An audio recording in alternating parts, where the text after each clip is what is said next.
Hello student, welcome to Oxford Malwa academy. आज हम class 12 subject account में चैप्टर 7 स्टार्ट करने जा रहे हैं। ठीक है, company account, issue of share, है ना।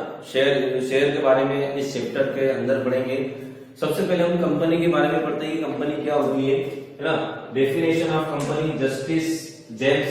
A company is an association of person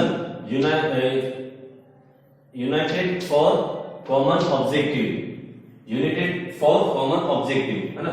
company association, company क्या है, जो एसोसिएशन है, एक संगठन है, और यहाँ पर जो पर्सन होते हैं वो एक उद्देश्य को प्राप्त करने के लिए, एक कॉमन, एक समान उद्देश्य को प्राप्त करने के लिए क्या होते हैं, इकट्ठा होते हैं।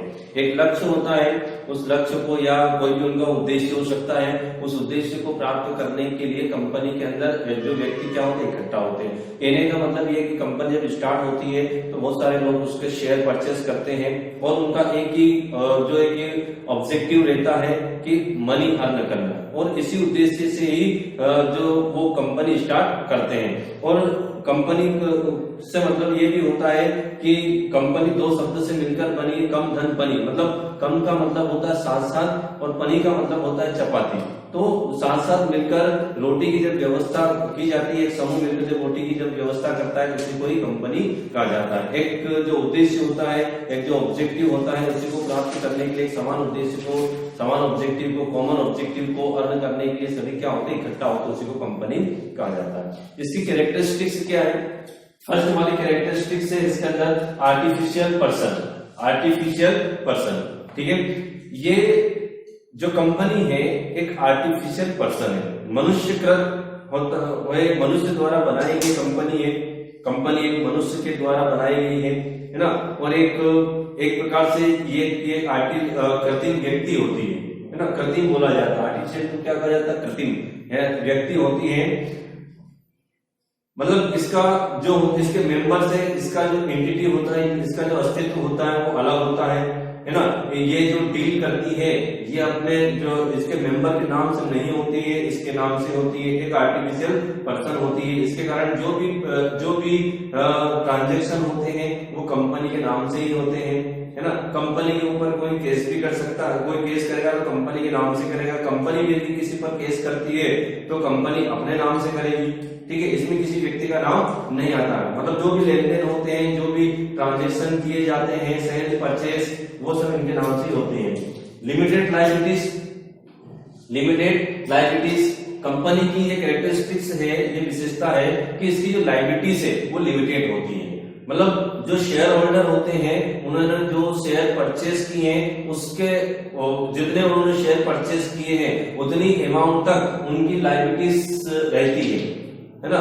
जैसे किसी ने 1 लाख के शेयर परचेस किए, किसी ने 2 लाख के शेयर परचेस किए, किसी ने 3 लाख। तो इस प्रकार से जिस शेयर होल्डर ने जितने शेयर परचेस किए उनकी लायबिलिटीज वहां तक के शेयर तक लिमिटेड रहती है। ठीक है, नेक्स्ट पॉइंट है सेपरेट लीगल एंटिटी, मतलब इसका एक अलग अस्तित्व होता है। मेंबर और कंपनी का जो एंटिटी अस्तित्व होता है वो अलग होता है। यदि किसी मेंबर की डेथ भी हो जाती है तो कंपनी के अस्तित्व पर किसी भी प्रकार का कोई प्रभाव नहीं पड़ता, क्योंकि कंपनी जो चलती है वो शेयर होल्डर के द्वारा चलाई जाती है। और किसी एक शेयर होल्डर की डेथ भी हो जाती है तो कंपनी पर उसका कोई भी प्रभाव नहीं पड़ता है। ठीक है, इसका जो एंटिटी है वो अलग होता है, सेपरेट होता है।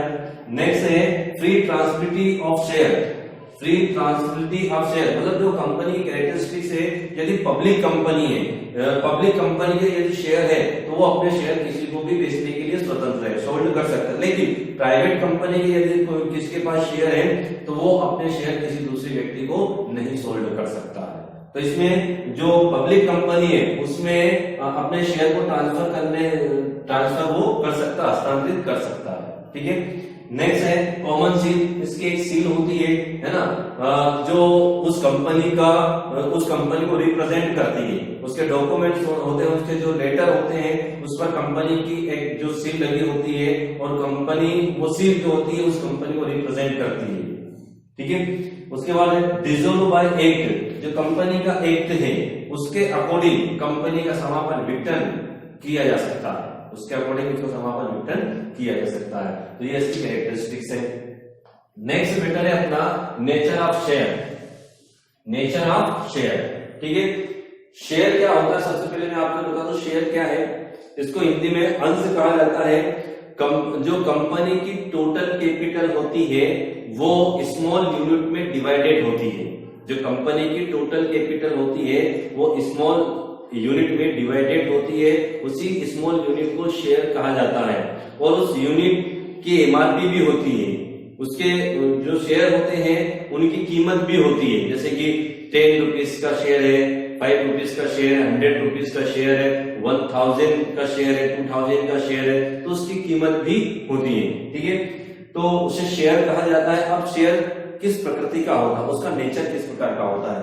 फर्स्ट वाला पॉइंट क्या है इसके अंदर, फर्स्ट वाला पॉइंट है करेंट असेट्स। ये कंपनी के लिए क्या होती है, करेंट असेट्स होती है, चालू संपत्ति होती है, क्योंकि इससे वो कभी भी सोल्ड करके उसको बेचकर क्या कर सकती है, जो है कि अपनी फाइनेंशियल रिक्वायरमेंट को पूरी कर सकती है।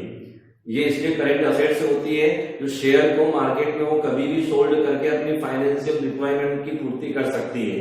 और कभी भी कंपनी जितनी उसकी ऑथराइज्ड कैपिटल है उससे ज्यादा मार्केट में शेयर नहीं बेच सकती है। मान लो उसकी 5 लाख की ऑथराइज्ड पूंजी है, तो वो अपनी 5 लाख की जो ऑथराइज्ड कैपिटल होती है उसको वो यूनिट में डिवाइडेड करके उसका रेट फिक्स करके उतने ही शेयर मार्केट में सोल्ड कर सकती है, उससे ज्यादा सोल्ड नहीं कर सकती है, ठीक है।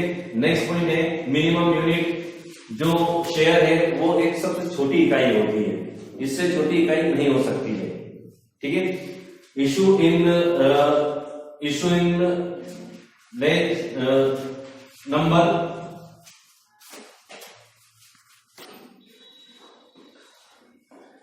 इशू इन लार्ज नंबर, मतलब जो शेयर है उसको उसके नंबर की क्वांटिटी क्या होती है, ज्यादा होती है। बड़े नंबर में ज्यादा नंबर उसके होते हैं, तो उसको जितना हो सके उतना ज्यादा नंबर में उसको इशू किया जा सकता है। नेक्स्ट पॉइंट है in the form of goods. In the form of, ये वस्तु के समान होता है। शेयर क्या होता है, एक वस्तु के समान होता है। जिस प्रकार से गुड्स को हम परचेस और सोल्ड कर सकते हैं, उसी प्रकार से शेयर को भी परचेस और सोल्ड कर सकते हैं।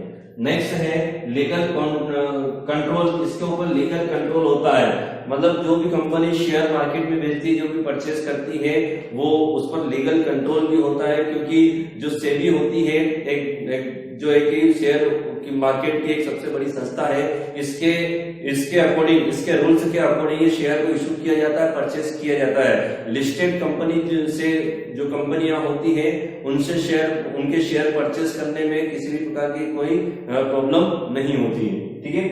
तो लीगल कंट्रोल होता है, इस पर कानूनी कंट्रोल होता है उस पर, मतलब जो भी शेयर परचेस और सोल्ड करता है, इशू जो कंपनी शेयर इशू करती है, सरकार के रूल्स के अकॉर्डिंग ही होता है, ठीक है। तो ये इसके नेचर ऑफ शेयर है। नेक्स्ट मैटर है आपका type of share. Types of share मतलब इक्विटी शेयर, जो शेयर है वो कितने टाइप के होते हैं, वो 2 टाइप के होते हैं। एक तो इक्विटी शेयर होता है, एक प्रेफरेंस शेयर होता है। इक्विटी शेयर क्या होता है, इक्विटी शेयर के बारे में मैंने आपको पहले भी बताया था। इक्विटी शेयर और ऑर्डिनरी शेयर मीन्स दो share on which dividend is paid from the profit after dividend on preference share. मतलब जो इक्विटी शेयर वो शेयर होते हैं जिनको प्रॉफिट जो डिविडेंड है वो प्रेफरेंस शेयर को देने के बाद दिए जाते हैं। और जो इक्विटी शेयर होल्डर होते हैं वो कंपनी के ओरिजिनल मालिक होते हैं, मेन ओनर होते हैं, ठीक है। और इनकी जो डिविडेंड रेट है वो फिक्स नहीं होती है ना।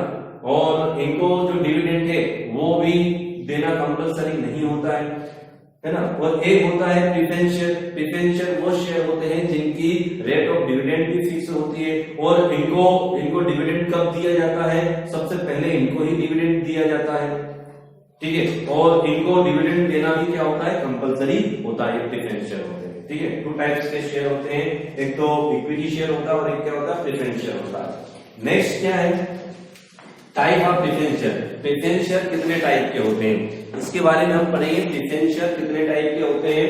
सबसे फर्स्ट वाला क्या है, convertible preference share. Convertible preference share किसे कहा जाता है? कन्वर्टेबल प्रेफरेंस शेयर वो प्रेफरेंस शेयर होता है जिन्हें इक्विटी शेयर में बदला जा कन्वर्ट किया जा सकता है, वो कन्वर्टेबल प्रेफरेंस शेयर होता है। और नॉन कन्वर्टेबल प्रेफरेंस शेयर किसे कहते हैं? नॉन कन्वर्टेबल प्रेफरेंस शेयर वो प्रेफरेंस शेयर होता है जिन्हें इक्विटी शेयर में कन्वर्ट नहीं किया जा सकता है, ठीक है। उसके बाद रिडेम्ड preference share. Redeemed preference share क्या होता है? रिडेम्ड प्रेफरेंस शेयर किसे कहा जाता है? रिडेम्ड प्रेफरेंस शेयर वो प्रेफरेंस शेयर होता है जिन्हें जो कंपनी की जो लाइफ टाइम होती है, उसका जो जीवन काल होता है, लाइफ टाइम जीवन काल जो होता है, ठीक है, उसमें उसका भुगतान किया जाता है, उसका पूरा पेमेंट कर दिया जाता है ना।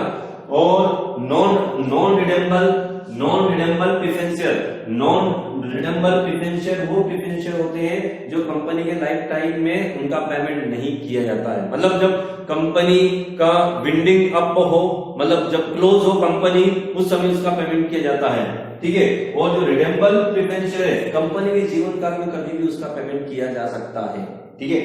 नेक्स्ट पॉइंट है guaranteed preference share. Guaranteed preference share क्या होते हैं? गारंटेड प्रेफरेंस शेयर क्या होते हैं जिन्हें कंपनी, गारंटेड प्रेफरेंस शेयर वो प्रेफरेंस शेयर होते हैं जिन्हें कंपनी एक निश्चित रेट से डिविडेंड देने की गारंटी देती है, वो गारंटेड प्रेफरेंस शेयर। और नॉन गारंटेड प्रेफरेंस शेयर कौन से होते हैं? जिन्हें कंपनी किसी भी प्रकार की कोई गारंटी नहीं देती है डिविडेंड देने की, ठीक है। तो इस प्रकार से इसकी ये types of preference share: convertible preference share, non convertible preference share, redeemed preference share, non redeemed preference share, guaranteed preference share, non guaranteed preference share. इनको आप अच्छे से लर्न कर लेना।